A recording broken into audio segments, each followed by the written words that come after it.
नमस्कार दोस्तों, स्वागत है आपका आज के एपिसोड में। ऐसा भावुक और चौंकाने वाला मोड़ देखने को मिला जिसने पूरे परिवार को हिलाकर रख दिया। आइए जानते हैं आज के पूरे एपिसोड की कहानी। एपिसोड की शुरुआत होती है जब सभी लोग घबराए हुए एक जगह इकट्ठा होते हैं। तभी आदित्य खून से लथपथ जमीन पर गिरा हुआ दिखाई देता है।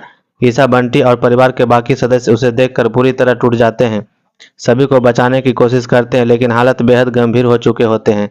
ईसा फूट फूट कर रोने लगती है और खुद को आदित्य की मौत पर जिम्मेदार मानती है और वह कहती है कि उसने दूसरी शादी के लिए सिर्फ इसलिए हामी कर दिया ताकि आदित्य की जान बच सके, लेकिन फिर भी वह उसे नहीं बचा पाई। दूसरी तरफ बंटी भी खुद को दोषी मानते हुए सजा मांगता है। इसके बाद पूरे परिवार का गुस्सा दादा भाई पर फूट पड़ता है। सभी उन्हें आदित्य की मौत का जिम्मेदार ठहराते हैं, लेकिन तभी आमनी सबको रोक देती है और कहती है कि दादा भाई की गलती नहीं है। वह बताती है कि असली जिम्मेदार उसकी थी और वही आदित्य को बचाने में असफल रही।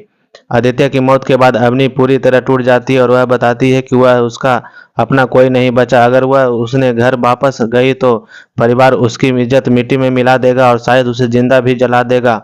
उसके बाद सुनकर वह खुद मौजूद व्यक्ति भावुक हो जाता है। इसी बीच पुलिस अधिकारी को समझाने की कोशिश करती है, कानून उसके साथ है, लेकिन अवनी का भरोसा पूरी तरह टूट चुका होता है। वह कहती है कि जब उसे और आदित्य को अलग किया जा रहा था तब कानून कहाँ था। इसके बाद अवनी ऐसा कदम उठाती है जिसे देखकर हर कोई दंग रह जाता है। वह खुद अपनी जान लेने की बात करती है और दादा भाई से कहती है कि अगर सच में उसका साथ देना चाहते हैं तो उसे गोली मार दे, लेकिन दादा भाई ऐसा करने से साफ इनकार कर देते हैं। फिर कहानी में सबसे बड़ा ट्विस्ट आता है। पुलिस अधिकारी अवनी को नई जिंदगी शुरू करने की सलाह देती है। तभी अवनी कहती है कि अगर नई शुरुआत करने में दादा भाई उसे शादी करे तो वह उसे बात सुनकर पूरा परिवार हैरान रह जाता है। अवनी साफ कर देती है कि उसके पास अब दो ही रास्ते हैं, या तो दादा भाई उससे शादी करे या फिर उसकी जान ले ले। वह कहती है कि उसकी इस हालात में जिम्मेदार भी दादा भाई ही है। दादा भाई बेहद भावुक होकर जवाब देते हैं कि वह अपनी से शादी नहीं कर सकते क्योंकि वह पहले से शादीशुदा है, लेकिन वह वादा करते हैं कि जब तक अपनी पैरों पर खड़ी नहीं होती जाती जब तक उसकी पूरी जिम्मेदारी उठाएंगे और उसे अपने ही घर में सुरक्षित रखेंगे। यहीं से परिवार में एक नया विवाद शुरू हो जाता है। दादा भाई की माँ इस फैसले का कड़ा विरोध करती है।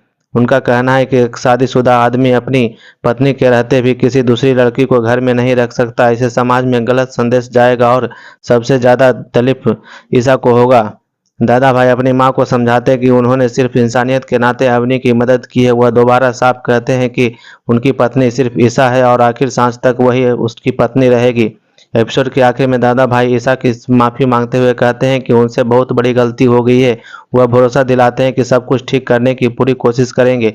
वहीं दूसरी ओर आने वाले ट्रैक की झलक में एक और बड़ा राज सामने आता है, जहां बच्चे को अपने मां नाम देते हुए सुनकर हर कोई चौंक जाता है। अब सबसे बड़ा सवाल यह है कि क्या अपनी दादा भाई के फैसले को स्वीकार करेगा? क्या ईसा इस नए रिश्ते की जिम्मेदारी को समझ पाएगी? और क्या आदित्य की मौत का असली दोषी भी सामने आएगा? इन सभी सवालों अगले एपिसोड में देखने को मिलेगा।